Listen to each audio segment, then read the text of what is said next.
ఇంకెన్నాళ్ళు రెంటింట్లో ఉంటాం? సొంత ఇంటి కలను నెరవేర్చుకుందాం. Suman TV biggest property expo October 18th, 19th HSCC Novotel Hyderabad. ఇప్పుడే ఫ్రీ ఎంట్రీ కోసం కాల్ చేయండి.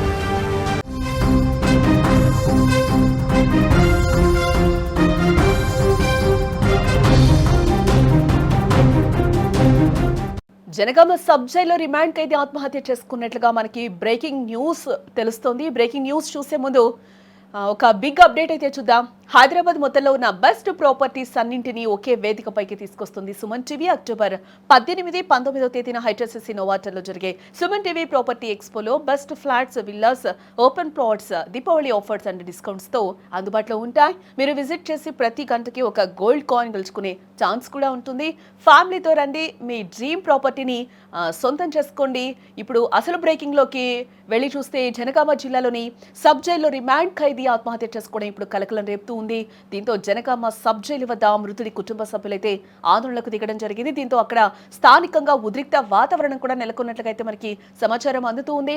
జనగామ జిల్లా దేవరుప్పల మండలం సింగరాజుపల్లి గ్రామానికి చెందిన వారాల మల్లయ్య పక్కింటి వారితో జరిగిన ఒక వివాదంలో పోలీసులు కేసు నమోదు చేయగా పోలీసులు అతన్ని అరెస్టు చేసి గత సోమవారం జనగామ సబ్ జైలుకైతే ఇతన్ని తరలించడం జరిగింది. దీంతో మనస్తాపానికి గురైన మల్లయ్య మరుగుదొడ్లు కడిగే బ్లీచింగ్ పౌడర్ అయితే నీళ్ళలో కలుపుకొని తాగడం జరిగింది. విషయం తెలుసుకున్న జైలు సిబ్బంది జనగామ ప్రభుత్వ జిల్లా ఆసుపత్రికి తరలించగా పరిస్థితి విషమించడంతో ఎంజీఎంకి అయితే తరలించడం జరిగింది. కాగా చికిత్స పొందుతూ కూడా అతను మృతి చెందాడు.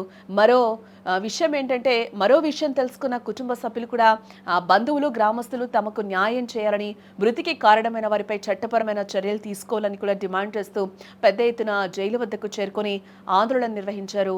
తన భర్తను ఎవరు చంపారో, ఎందుకు చంపారో చెప్పాలని కూడా పోలీసులు నిలదీస్తూ కూడా మృతుని భార్య శోకసంద్రంలో మునిగిపోయింది. మృతునికి భార్య, ఒక కుమార్తె, కుమారుడు ఉండగా కూడా భార్య ప్రస్తుతం గర్భవతిగా ఉన్నట్లు కూడా మనకి తెలుస్తూ ఉంది.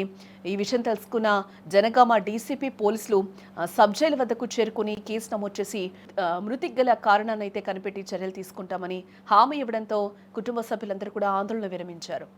చెప్పాలి సార్, నా భర్త నాకు కావాలి.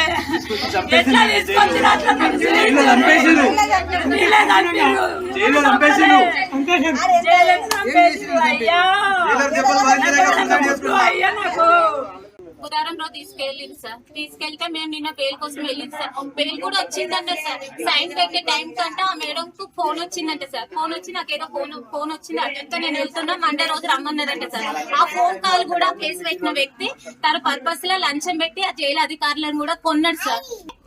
ఈ రోజు ఒప్పుకున్నామంటే ఆ వ్యక్తి బయటకు వస్తాడని అప్పట్లో అట్లా చేపించి చంపించిండు సార్.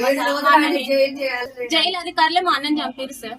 మా అన్న మాకు కావాలి సార్. మా పైసలు ఎందుకు సార్? మా అన్న అంత డబ్బులు సంపాదించుకున్నాం. మా అన్న మాకు కావాలి. చిన్న పిల్లలు, మా అమ్మ నాన్న చేత కాదు.